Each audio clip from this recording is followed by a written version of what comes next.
ఇర్మియా గ్రంథములో ఒక మాట మనము చదువుకుందాం. కృపాకాలములో దేవుడు తన కృపలో ఎంతటి పాపినైనా ప్రభా నేను పాపిని అంటే క్షమిస్తాను. కృపకాలము దాటిన తర్వాత నీవెంత పాపివని ఆయన అడిగినా ఆ తర్వాత క్షమాపణ అనేది ఉన్నది.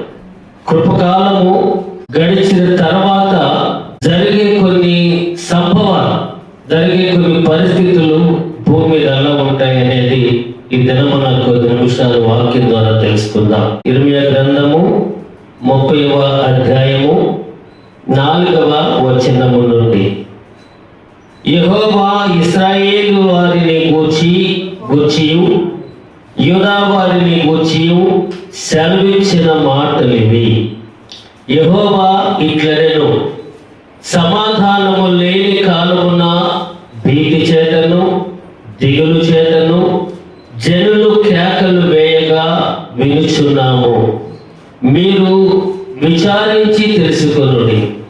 పురుషులు ప్రసూతి వేదనతో పిల్లలను కందురా? ప్రసవ వేదన పడు స్త్రీల వలె పురుషులందరూ నడుము మీద చేతులుంచుకొనుటయు వారి ముఖములు తెల్లబారుటయు నాకు కనబడుచున్నదేమి? అయ్యో, ఎంత భయంకరమైన దినము! అట్టి దినము మరి ఒకటి రాదు. అది యాకోబు సంతతి వారికి ఆపద తెచ్చు దినము. అయినను వారు దానిలో పడకుండా రక్షింపబడుదురు. హల్లెలూయా. ప్రియులారా, ఇర్మియా ద్వారా దేవుడు ఇశ్రాయేలు వారికి యూదా వారికి తెలియజేస్తున్న మాటలు ఈ మాటలు ఏమని? సమాధానము లేని కాలమున భీతి చేతను దిగులు చేతను జనులు కేకలు వేయగా వినుచున్నాను. అంటే మనిషికి సమాధానం అనేది లేకపోతే దిగులుతోనూ భీతితోనూ జనులు అంటే వచ్చే బాధలతోనూ శ్రమలతోనూ ఎంతో కేకలు వేస్తూ ఉంటారంట. ఎలాంటి బాధలని? పురుషుడు ప్రసూతి వేదనతో పిల్లలను కంటారా? కనరు. కానీ ప్రసవించేది, ప్రసూతికి అర్హురాలు ఎవరు? స్త్రీ. స్త్రీ ప్రసవ దినం వచ్చినప్పుడు ఆ పురుటి నొప్పులు తాళలేక నడుముల మీద చెయ్యి పెట్టుకొని ఆ నొప్పులు తట్టుకోలేక అట్లా ఆకాశం చూస్తూ అయ్యో అని అరుస్తూ ఉంటుంది. అలాగే పురుషులు అరుస్తున్నారంటే, పురుషులు అలాగే పురుషులందరూ నడుము మీద చేతులుంచి కొనుటయు వారి ముఖములు తెల్లబారుటయు నాకు కనబడుచున్నది. స్త్రీలు పడవలసిన బాధలు, స్త్రీలు పడవలసిన ఇబ్బందులు ఇక్కడ పురుషులు పడుతున్నారు. అంటే వారికి ఆ దినమున అవి ఆపద కాలములు కాదా?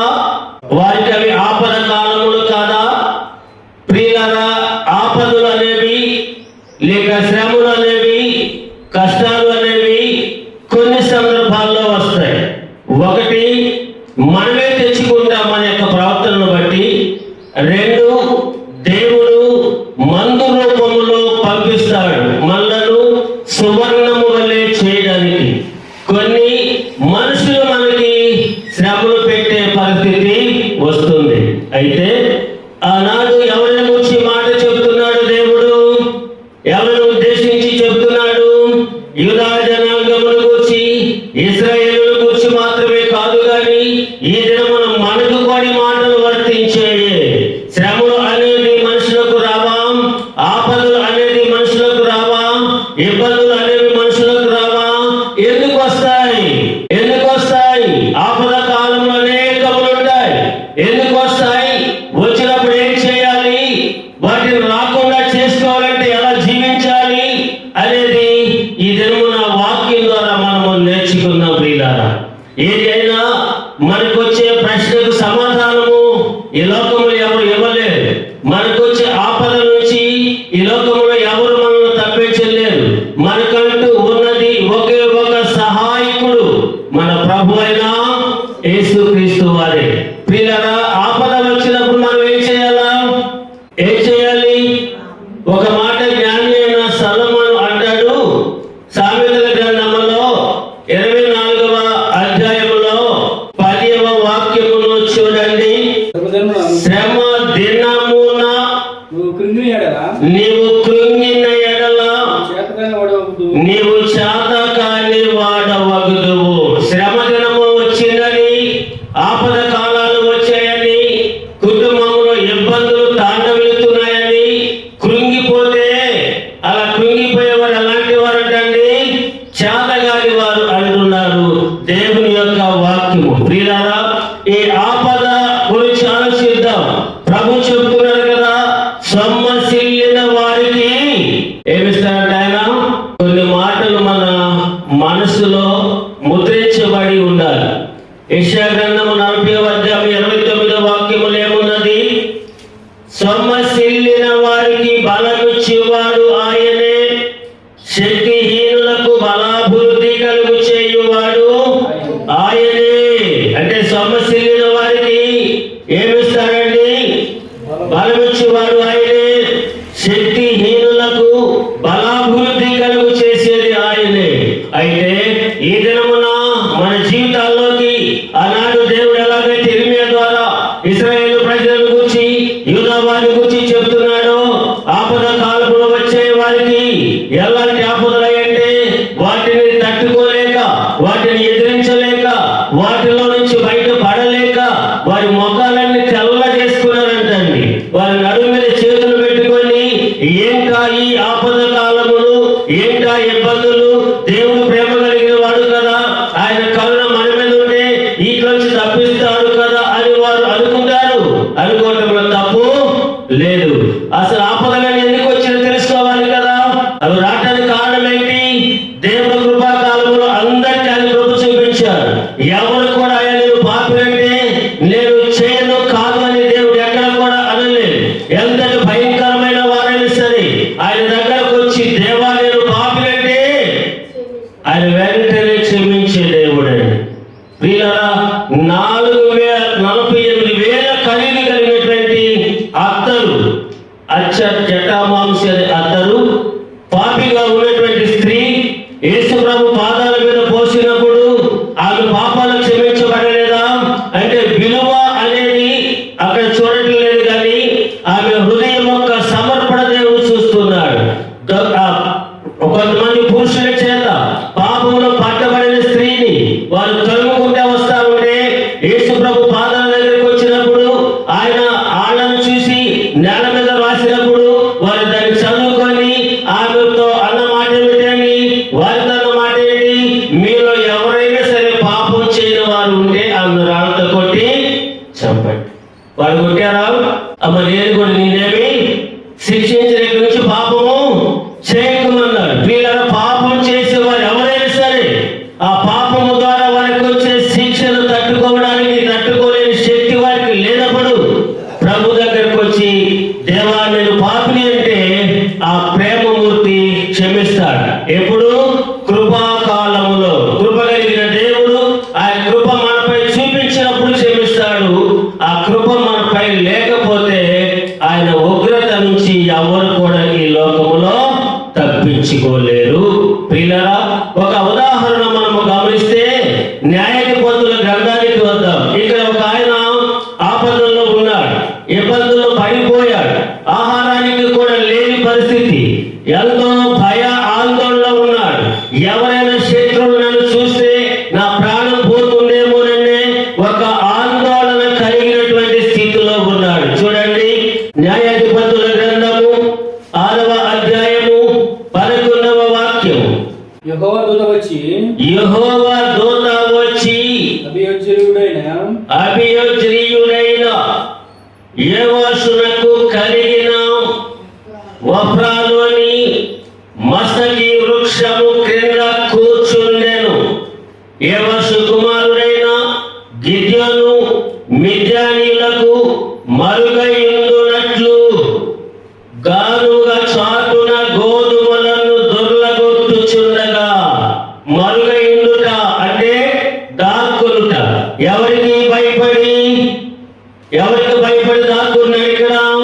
మిద్యానీయులకు. ఈ గిద్యోను ఎవరు? న్యాయాధిపతి. గిద్యోను అంటే అర్థం ఏమిటి? తెగనలకు వాడు అని గిద్యోను యొక్క పేరుకు అర్థం ఉంది. ఇలాంటి న్యాయాధిపతిగా దేవుని ప్రజలకు న్యాయం తీర్చేవాడిగా ఉన్నప్పుడు ఇక్కడ ఉన్నటువంటి మిద్యానీయులకు భయపడి ఎక్కడో కొండల్లో కోనల్లో దాక్కోవలసినటువంటి పరిస్థితి ఏమిటి? అక్కడికి వెళ్ళి ఆకలవుతుంటే అక్కడ ఉన్న గోధుమ కంకులను రాలగొట్టుకుంటున్నాడంటే, అంటే వాడి పరిస్థితి ఎలా ఉంది? తినడానికి తిండి కూడా లేని పరిస్థితి. అంటే అవి వారికి ఇబ్బందికరమైన పరిస్థితులు. ఎందుకు వచ్చే వారికి ఆ పరిస్థితులు? ఎందుకు వచ్చే వారికి ఆ ఇబ్బందులు? మొట్టమొదటి వాక్యములు చూస్తే, అదే 6వ అధ్యాయం 1వ వాక్యములు చూస్తే, ఇశ్రాయేలీయులు యెహోవా దృష్టికి దోషులైనందున యెహోవా 7 ఏళ్ళు వారిని మిద్యానీయులకు అప్పగించాను. మిద్యానీయుల చెయ్యి ఇశ్రాయేలీయుల మీద హెచ్చాయను గనుక వారు మిద్యానీయుల ఎదుట నిలవలేక కొండలలోనున్న వాగులను, గుహలను, దుర్గములను తమకు సిద్ధపరచుకొనిరి. ఇశ్రాయేలీయుల విత్తనములు విత్తిన తరువాత మిద్యానీయులు అమాలేకీయులను తూర్పున నుండి వారును తమ పశువులను, గుడారములను తీసుకొని మిడతల దండంతా విస్తారముగా వారి మీదకి వచ్చి వారి ఎదుట దిగి గాజాకు పోగునంత దూరము భూమి పంటను పాడు చేసి ఒక గొర్రెను గాని, ఎద్దును గాని, గాడిదను గాని, జీవన సాధమైన మరి దేనిని గాని ఇశ్రాయేలులకు ఉండనీయలేదు. అంటే ఇశ్రాయేలు ప్రజలకు జీవనానికి సంబంధించి ఏది కూడా లేకుండా చేశారు. ఎవరు? మిద్యానీయులు. శత్రువులు వచ్చి న్యాయాధిపతుల కాలంలో దేవుని ప్రజలైన ఇశ్రాయేలు మీద పడి వారిని ఓడించి వారికి జీవనానికి సంబంధించినటువంటివి ఏవైతే ఉన్నాయో అవన్నీ వారి దగ్గర నుంచి దోచుకొని వెళ్ళారు. ఇది వారికి ఇబ్బంది కాలములు కాదా? ఇవి వారికి శ్రమ దినములు కాదా? ఇవి వారికి ఆపదలు కాదా? ఇవి వారికి ఎన్నో రకాల అసహనానికి మొఖాలు తెల్లబుచ్చుకునే పరిస్థితి కాదా? ఈ యొక్క కష్టకాలములు ఏంటి మాకి ఇవి అనుకునే కాలములు కాదా? ఆ కాలములో ఆ ప్రజలకు తినడానికి కూడా తిండి లేనటువంటి ఇబ్బందులు వచ్చాయి. ఎందుకు వచ్చాయి? ఎందుకు వచ్చాయి? ఎందుకు చేశాడు దేవుడు? పైన చెప్పామని ఇశ్రాయేలీయులు యెహోవా దృష్టికి దోషులైనందున అన్నారు. దోషులు అంటే దోషులని ఎవరంటారు? ద్రోహం చేసిన వారిని దోషులు అంటారు. దోషులు ద్రోహం చేసిన వారు. ద్రోహం అంటే ఏంటి? నేను పలానా ఆయన నమ్మితే నమ్మక ద్రోహం చేశాను. విన్నారా? దేవుడు అయిన యెహోవాని, యేసుక్రీస్తుని ఇశ్రాయేలు ప్రజలు నమ్మినప్పుడు, ఆ దేవుడు వారిని నమ్మినప్పుడు వారిని ఐగుప్తు దేశంలో ఉన్నటువంటి ఇబ్బందుల కారణంలో నుంచి విడిపించి వారిని మంచి దేశానికి నడిపిస్తున్నప్పుడు, ఆ దేశంలో వారు కొనసాగుతున్నప్పుడు ఎవరిని నమ్మాలి? ఇప్పుడు వాళ్ళు ఎవరిని నమ్మాలి? దేవుణ్ణి నమ్మాలి. కానీ వీళ్ళేం చేశారు? ద్రోహం చేశారు. ఏమిటా ద్రోహము? ఏమిటా ద్రోహము? ప్రియులారా, అప్పుడు అలా ఇబ్బందులు వారుంటే వారికి చెప్తున్న మాట ఏంటి? 12వ వచనములో యెహోవా దూత అతనికి కనబడి, పరాక్రమము గల బలాఢ్యుడా, యెహోవా నీకు తోడై ఉన్నాడని అతడితో అనగా, గిద్యోను చిత్తమున ఏలినవాడా, యెహోవా మాకు తోడై ఉండిన ఎడల ఇదంతయు మాకేలా సంభవించను. వాడు చేసిన ద్రోహం ఏంటో ఇది అయిపోయినప్పుడు మనం చూస్తాం. ప్రియులారా, వారు దాక్కుని ఉన్నప్పుడు, గిద్దలు వెళ్ళిన కొండల చాటు దాక్కున్నప్పుడు దేవుని దూత వచ్చి, పరాక్రమం గల బలాఢ్యుడా, దేవుడు నీకు తోడై ఉన్నాడు. అందుకు ఆయన ఏమంటున్నాడు? అయ్యా, ఆయన మాకు తోడుగా ఉంటే ఇదంతా మాకు ఎలా సంభవిస్తుంది? మన జీవితాల్లోకి ఏదైనా ఒక ఆపది కాలములు లేక శ్రమ దినములు వచ్చాయంటే దానికి కారణము లేకుండా రావు. ఆకాను పాపం చేసినప్పుడు యెహోషువ వారికి ముందు చెప్పాడు, ఎవరు కూడా ఎక్కువ పట్టణంలో దేన్ని ముట్టుకోకూడదని. వెళ్ళినటువంటి వారు కాముగా వస్తే బాగుండేది. ఎరుకో పట్టణాన్ని శ్రమతో, ప్రార్థనతో, బోరల ధ్వనితో ఆ గోడలు కూల్చి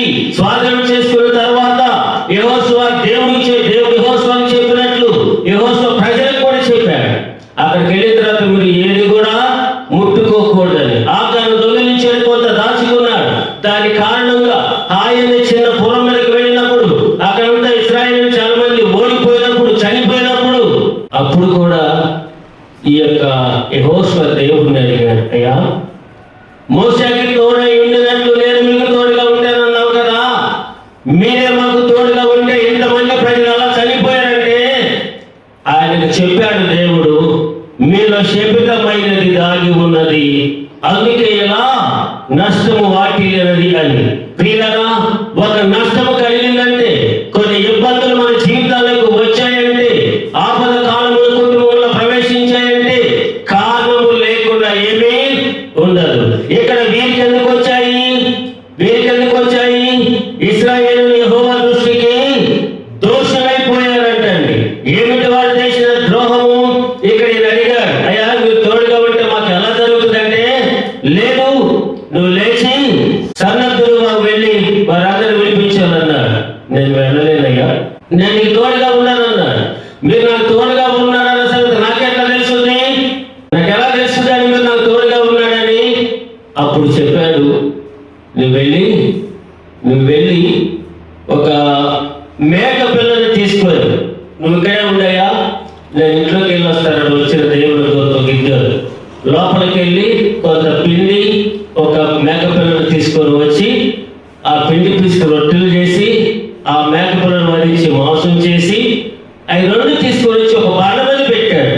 దేవుడు దూత ఎదుట పెట్టినప్పుడు ఆ దేవుడి దూత ఆ బండ మీద పెట్టినప్పుడు ఆకాశంలో అగ్ని వచ్చి వాటిని కాల్చేస్తుంది. అది చూసిన గిద్యోనికి ఆశ్చర్యం వేసి, నిజంగా నువ్వు నాతో ఉన్నావయ్యా అని నమ్మి అప్పుడు బయలుదేరి వెళ్ళేటప్పుడు ఆనాడు వారు ఉన్నటువంటి ఆపదల్లో వారిని తప్పించడానికి న్యాయాధిపతిగా దేవుడు గిద్యోని ఎంచుకున్నాడు. నేను నీకు తోడుగా ఉన్నాను, వెళ్ళంటే నేను ఎలా వెళ్ళాలయ్యా? అప్పుడు తోడుగా ఉంటానన్నారు, ఇప్పుడు నాకు తోడుగా ఉన్నారో లేదు నాకెలా తెలుస్తుంది? తోడుగా ఉంటే ఇంత జరగదు కదా అని అడిగినప్పుడు ఒక సూచన ఆ దినమున గిద్యోనికి దేవుడు చూపించాడు. చూపించిన వెంటనే లే అంటున్నాడు. చూడండి 23వ వాక్యములు అంటాడు, అప్పుడు యెహోవా నీకు సమాధానము, భయపడకము, నీవు చావని అతనితో సెలవిచ్చాను. అక్కడ గిద్యోను యెహోవా నామమున బలిపీఠం కట్టాడు. నీవు చావు బ్రతుకుతాను వెళ్ళు అంటే అప్పుడు అక్కడ ఒక బలిపీఠం కట్టాడు. కట్టిన తర్వాత దేవుడు అతనికి ఏమని సెలవిచ్చాడో తెలుసా? 25వ వాక్యములో, మరియు ఆ రాత్రి అంటే యెహోవా నీ తండ్రి కోడెను అనగా 7 ఏళ్ల 2వ ఎద్దును తీసుకొని వచ్చి నీ తండ్రి కట్టిన బయలు యొక్క బలిపీఠమును పడగొట్టి దానికి పైగానున్న దేవతా స్తంభమును నరికివేసి తగిన ఏర్పాటుతో ఈ బండ కొనను నీ దేవుడైన యెహోవాకు బలిపీఠము కట్టి ఆ 2వ కోడెను తీసుకొని వచ్చి నీవు నరికిన ప్రతిమ యొక్క కర్రతో దహన బలి నర్పించుమని అతనితో చెప్పాడు. తండ్రి బలిపీఠం ఎందుకు పాడు చేయాలి? తండ్రి కట్టాడు ఒక బలిపీఠము, దాన్ని ఎందుకు పాడు చేయాలి? ఎవరికైనా కట్టిన బలిపీఠము? పైన గిద్యోను ఎవరికి బలిపీఠం కట్టాడు? అక్కడ గిద్యోను యెహోవా నామమున బలిపీఠము కట్టాడు. ఇక్కడ అతని గిద్యోను తండ్రి అయిన యోవాషు ఎవరికి బలిపీఠం కట్టాడు? నీ తండ్రి కోడెను అనగా 7 ఏళ్ల 2వ ఎద్దును తీసుకొని నీ తండ్రి కట్టిన బయలు యొక్క బలిపీఠం. ఈయన ఎవరు కట్టాడు బలిపీఠము? బయలుదేవత కట్టాడు. కుమారుడు ఎవరు కట్టాడు? దేవుని కట్టాడు. అంటే ఒక ఇంట్లో ఎన్ని రకాలు ఉన్నారు? ఒక ఇంట్లో ఎన్ని పద్ధతులు ఉన్నాయి? తండ్రి ఏమో బయలుదేవతను పూజిస్తా ఉంటే ఆరాధిస్తా ఉంటే, కుమారుడేమో దేవుణ్ణి ఆరాధిస్తూ ఉన్నాడు. అంటే వారి ఇంటిలో 2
అందుకే ఇంట్లో ఉన్న వారందరూ, కుటుంబ సభ్యులందరూ, అందుకే ఏ సేవకుడు చెప్పినా వచ్చేవారందరూ మీ కుటుంబంతో కూడా దేవుడి దగ్గరకు వస్తే మంచిదని ప్రతి సేవకుడు చెప్తారన్నమాట. భార్య భర్తలు రావచ్చు, లేకపోతే భర్త వచ్చి భార్య రాకపోవచ్చు, భార్య వచ్చి భర్త రాకపోవచ్చు, ఇద్దరు వచ్చి పిల్లలు రాకపోవచ్చు, పిల్లలు వచ్చి తల్లిదండ్రులు రాకపోవచ్చు. ఏది ఏమైనా కుటుంబం అంతా కూడా దేవుడి దగ్గర ఉంటే అది కుటుంబ ఆశీర్వాద ప్రార్థన అయి ఉంటది. అది కుటుంబ ఆశీర్వాదకరమైన ఆరాధన అవుతుంది. ప్రియులారా, ఇక్కడ తండ్రి ఒక మార్గంలో ఉంటే కుమారుడు ఇంకొక మార్గంలో ఉన్నాడు. వాళ్ళిద్దరు విశ్వాసములు వేరు, వారిద్దరు నమ్మకాలు వేరు, వారిద్దరు రెండు దారిలో ఉన్నారు. కాబట్టి అది చూసినటువంటి దేవుడు గిద్యోను కాలంలో ప్రజలకు ఇబ్బందులు కలిగించాడు, ఆపద తెప్పించాడు, తినడానికి ఆహారం కూడా లేని పరిస్థితులు వచ్చాయి. అయినప్పటికీ మరలా ఆ ఇంట్లోనే గిద్యోను చిన్నాడంటాడు, అతను లేవనెత్తుకొని నీ తండ్రి కట్టిన బలిపీఠాన్ని పాడు చేయి, నరికేయి అంటే అప్పుడు అది గిద్యోను అక్కడున్న మనుషులు భయపడి పగలు చేస్తే ఎవరైనా చూస్తారేమోనని రాత్రి పోటీలు పగలు కొట్టేశాడంట. తెల్లపాటికి పడిపోయి ఉంటే ఎవరు పడిగొట్టేది, ఎవరు పడిగొట్టేది, ఎవరు చేసి ఉంటారని విచారిస్తే అప్పుడు అది గిద్యోను చేసినట్టే చేసింది గిద్యోను అన్నాడు. అప్పుడు ప్రజలందరూ వాళ్ళ తండ్రి దగ్గరికి వచ్చి ఈ కార్యం చేసింది నీ యొక్క కుమారుడే విరగొట్టాడని వాళ్ళందరూ వచ్చి ఆ ఇంటి మీద దుమ్మిగా ఉండి తన కుమారుడికి వ్యతిరేకంగా మాట్లాడితే అప్పుడు ఆయన అన్నాడు, మీరు నా కుమారుడికి వ్యతిరేకంగా మాట్లాడతారా, లేకపోతే దేవునికి వ్యతిరేకంగా మాట్లాడతారా, నాకు వ్యతిరేకంగా మాట్లాడతారంటే అప్పుడు వచ్చిన వారందరూ ఆ కుమారుడి విషయంలో ఎలాంటి ఆపద ఇబ్బంది కలిగించకుండా వచ్చిన వారందరూ కూడా వెనుదిరిగి వెళ్ళారు. ప్రైజ్ ది లార్డ్, హల్లెలూయా. ప్రియమైన దేవుని సంగమా, ఈ దినమున మనం గమనించాల్సింది ఏమిటి అంటే ఈ కృపకాలములో దేవుడు తన కృప అందరికీ చూపిస్తాడు. పాపులుగా మనం ఎంత పాపులమైనా ఆయన నేను పాపినంటే ఆయన క్షమిస్తూ ఉంటాడు. కానీ కృపకాలము అయిపోయిన తర్వాత ఒకవేళ మన జీవితాల్లో ఆపదలు కానీ వచ్చాయంటే, శ్రమలు కానీ వచ్చాయంటే, కష్టాలు నష్టాలు కానీ వచ్చాయంటే వాటిని పోర్చటము అనేది, వాటిలో నుండి బయటపడటం అనేది మన చేతుల్లో, అది ఎవరి చేతుల్లోకి వెళ్ళిపోతుంది, ఆయన చేతుల్లోకి వెళ్ళిపోతుంది. ఆ పరిస్థితి రాక మునిపే ఈ ఆపద కాలంలో నుంచి తప్పించుకునే ఒక మార్గాన్ని దేవుడు మనకు చూపించారు. ఆ మార్గమే దేవునికి నమ్మకంగా ఉండటం, ఆ మార్గమే దేవుని మీద ఒకే విశ్వాసంగా ఉండటం, ఆ మార్గమే కుటుంబంలో ఉన్న ప్రతి ఒక్కరూ ఆయననే నమ్ముకొని ఉండుట. ఒకే విశ్వాసము కలిగిన కుటుంబము ఎక్కడైతే ఉంటుందో ఆ కుటుంబము కృపకాలం ముగిసిన తర్వాత ఆ కుటుంబానికి ఎలాంటి ఆపదలు, అదే అక్కడ దేవుడు మనకి చూపిస్తున్నటువంటి విషయం. ఇంకా మనకి ఉదాహరణ కావాలంటే ప్రియులారా, ఏలియా ఎవరండి? ఏలియా 850 మంది ముందు నిలబడి ఛాలెంజ్ చేశాడు. మరి ఆయనకు ఆపద వచ్చిందా? చంపుతానంది అమ్మాయి యెజబెలు, ఆహాబు ఇద్దరు కూడా చంపేస్తాము అన్నాడు. ఎప్పుడైతే ఆ యొక్క సముద్ర తీరం వరకు వెళ్ళి మేఘము కమ్మినప్పుడు వర్షం కురడానికి మొదలు పెడితే వారికి ఏలియాకు మధ్య జరిగిన ఒప్పందాన్ని బట్టి ఆయన చేతిలో ఖడ్గముతో వాళ్ళందరూ సంహరించాడు. ఆ వార్త యెజబెలు దగ్గరికి వెళ్ళినప్పుడు యెజబెలు వెంటనే ఉంది, ఈ దినమున ఎవరైతే ఇక్కడ ఉన్న వీళ్ళని చంపారో వాళ్ళలో ఒకరిగానే చేయకపోతే చూడండి ఏలియాతో శబ్దం చేసింది.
నుంచి వార్త వచ్చిందో ఆయన చేసిన పని ఏమిటండి?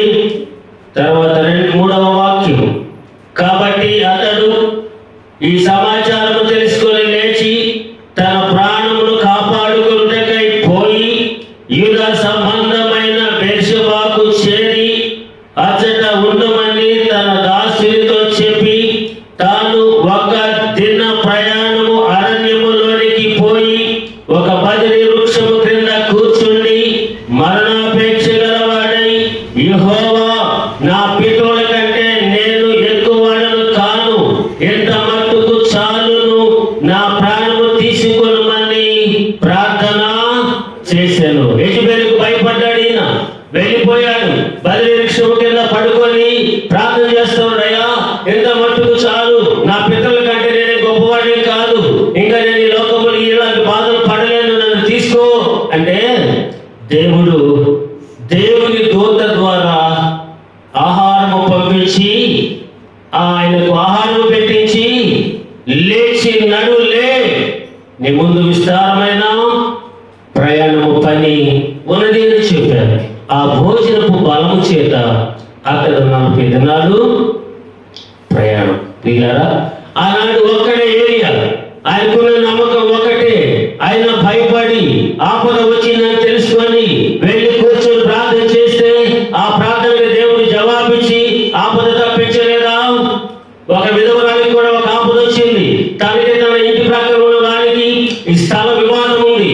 స్థలము నాదని అంటాడు, నాదని ఏమే అంటూ వీళ్ళిద్దరి మధ్య వాదాలు జరుగుతూ ఉన్నాయి. స్థల విషయంలో ఒక విధవరానికి ఆ ఇంటి ప్రక్కన ఉన్న వారితో వివాదం ఉంటే అది తీర్చడానికి ఆ ఊళ్ళో ఒక ఆయన ఉన్నాడంట. ఆయన ఒక పెద్ద మల్ల. ఆయన ఎవరిని లెక్క చేసేవాడు కాదు, ఎవరికి భయపడేవాడు కాదు, ఎవరు వచ్చినా లెక్కలకుండా మాట్లాడేవాడు. ఆయనకు మించి ఆ ఊళ్ళో న్యాయం తీర్చేవాడు ఎవరు లేడు. ఇంకేం చేయాలి మేము? ఆమెకి ఆపద వచ్చింది, ఇంటి ప్రక్క వారితో స్థల వివాదము. ఏం చేస్తే తప్పించబడుతుంది? వెళ్ళింది ఆయన దగ్గరికి. అయ్యా, నాకు నా ఇంటి పక్క ఆయనకి ఈ స్థలంలో వివాదం ఉంది, అతడు నాదంటున్నాడు, నాకెవరు లేదు, నాన్నవాడు నాకెవరు, అతనిలాగా ఆయనతో వాదించడానికి గొడవ పడడానికి నా దగ్గర నా వాళ్ళెవరు లేరు, నాకు శక్తి సరిపోదు, మిమ్మల్ని నమ్ముకుని మీ దగ్గరకు వస్తానంటే ఒక్క మాట కూడా సమాధానం చెప్పట్లేదు, లెక్క కూడా చింతలే. అలా కొన్ని పర్యాయములు ఆయన దగ్గరికి వెళ్ళి ఆ పేద విధవరాలు ఆయనతో మొరపెట్టుకుంటే ఆఖరి కన్నాడు తన పనివాడితో, ఈ మేతో ప్రతిసారి నా దగ్గరికి వస్తున్నాం, సంగతి ఏదో చూడండి. అక్కడ ఆమెకి న్యాయం జరగలేదా? ఏ ఆపదలు ఉంటే ఆయనకి దేవుడు న్యాయం చేయలేదా? ఆపద తప్పించలేదా? విధవరానికి ఆపద నుంచి తప్పించలేదా? గిద్యోని ఆపద నుంచి తప్పించలేదా? వీళ్ళందరూ కూడా ఆపద నుంచి తప్పించబడడానికి కారకుడు ఎవరు? ఆపద కాలములో సహాయకుడిగా ఉన్న దేవుడు. అయితే ఈ ఆపదలు వచ్చినాక మనం మొరపెట్టుకునే కంటే రాకముందే జాగ్రత్త పడటం అనేది చాలా మంచిది. ఎలా మరి జాగ్రత్త పడగలము? ఎలా ఏం చేస్తే మనం జాగ్రత్త పడగలం? ఏం చేస్తే ఆపద కాలంలోనే మన జీవితాలకు రాకుండా ఉంటాయి? రోమపత్రిక 2వ అధ్యాయము 7వ వాక్యము. సత్యక్రియను ఓపికగా చేయుచు మహిమను ఘనతను అక్షయతను వెదకు వారికి నిత్య జీవము నిచ్చును. ఆమేన్. ఇలా ఎవరికి వస్తుందంటే ఆపద రాకుండా నిత్యము ఆనందంగా నిత్య జీవం ఎవరికి ఉంటుందంటే సత్క్రియలను ఎలా చేయాలంట ఓపికగా. అంటే మనిషికి ఏం కావాలి? ఇక్కడ ఏం కావాలంట? ఈ విషయంలో మాత్రం చాలా తొందర ఎక్కువ కదా మనకి. అంటే మనకని కాదని చాలా మందికి తొందర ఎక్కువే. ఓర్పు అనేది ఉండనే తొందర ఎక్కువ. చాలా తొందరపడుతూ ఉంటుంది అని మాట్లాడాలి. ఆ తొందర అనేది మనిషికి కొనుక్కో. ఎంత ఓర్పు ఉంటే, ఎంత సహనం ఉంటే, ఎంత దైవ భయం ఉంటే అంత మేలు జరుగుతుంది. ప్రియులారా, ఆపద కాలములు వస్తాయి. ఎప్పుడు? కృపకాలం ముగిసిన తర్వాత. వాటిని తట్టుకోవాలంటే మనకున్న శక్తి సరిపోదు, మనకున్న తెలివితేటలు సరిపోవు, మనకున్న ఆస్తి ఐశ్వర్యం సరిపోదు, మనకున్న బంధువుల యొక్క బలం సరిపోదు. ఏది కూడా ఆపద కాలంలో నీకు అక్కడికి రానే రాదు. ఆపద వచ్చిందంటే నీ వాళ్ళందరూ నీకు దూరం అయిపోతారు. నీ దగ్గర అన్నీ ఉంటే, దగ్గర డబ్బు ఉందనుకోండి, దూరపు చుట్టాలు కూడా మనకు చుట్టాలి. ఏమీ లేదనుకోండి, దగ్గర వారు కూడా దూరపు చుట్టాలి. ఎవరు కూడా మనకు ఆపదలో ఉన్నామని ఉన్నది కదా నా వాడకని సహాయం అడిగితే వారు గబుక్కని మాట ఏమిటంటే, అదే నన్ను ఇంకొక వారం 10 రోజుల ముందని అడిగేవా, పుట్టినే యువదలుచుకుంటే మాట్లాడలేవా, యువదలుచుకుంటే లేవంటారా? సహాయం చేయాలనుకుంటే అలాగని చేయొచ్చు. కొంచెం 4 రోజుల ముందు అడిగినా ఇచ్చేవాళ్ళమ్మా. నిన్నే వేరే వాళ్ళు ఇబ్బందులు ఉన్నారంటే ఇచ్చేసి పుట్టినే. ఎన్ని మనం నమ్ముతామనుకుంటా, కానీ దేవుడికి తెలియదా? వీళ్ళని అందుకే చెప్తున్నాడు, ఆపద పోగొట్టుకోవాలంటే ఏకైక ఆయుధం ఏంటి? అన్నతో ఆపద వచ్చింది అని తెలుసు యాకోబుకి. తెల్లవారు పోరాడాడు. విధవరాలికి ఆపద వచ్చింది, ఆయన దగ్గరికి పదే వెళ్ళాడు, గోదాడుతూ ఉన్నది. ఏలియాకు ఆపద వచ్చింది, ఆయన కూడా చెట్టు కిందకి వెళ్ళి ప్రార్థన చేశాడు. వీళ్ళందరూ కూడా ఆపదను తప్పించబడటానికి కారణం ఏంటి? ప్రార్థన. ఆ ప్రార్థన ఎవరికి చేశారు? దేవునికి. ఎలా చేయాలా? నీ ఇంటిలో ఉన్న వారందరూ ఒకే మార్గం. ఇప్పుడు ఆ గిద్దోని సత్యమైతే గిద్దోని తండ్రిది అసత్యం. అసత్యం సత్యం ఒక ఇంట్లో ఉంటే ఉపయోగం ఉందా? ఒకే కుళాయిలో నుంచి ఉప్పు నీరు మంచి నీళ్ళు వస్తాయా? రావు. ఏదో ఒకటే వస్తాయి. 2 నీళ్లు కలిపి ఒకే కుళాయిలో రావు. అలాగే ఒకే ఇంట్లో ఇన్ని రకాల విశ్వాసాలు. ఒకరి తండ్రికేమో ఆడ మీద నమ్మకం, కుమారుడికేమో ఈ దేవుడి మీద నమ్మకం. వాళ్ళ నమ్మకాలన్నీ ఒక ఇంట్లో ఉన్నాయి కాబట్టి వారి కుటుంబాలకు ఆపదలు ఎప్పుడు వస్తాయంటే కృపకాలము గడిచిన తర్వాత ఆపదలు వస్తాయి. వాటి నుంచి బయటపడటానికి అలాంటి స్థితిలో ఉన్న వారికి దేవుడు సహాయంగా వాక్యం ఇచ్చారు. ఇశ్రాయేలీయులు దేవుని దృష్టికి ద్రోహులు అంటే ద్రోహం చేసేవారు. ద్రోహం చేసేదంటే నమ్మించి మోసం చేయటమే ద్రోహం.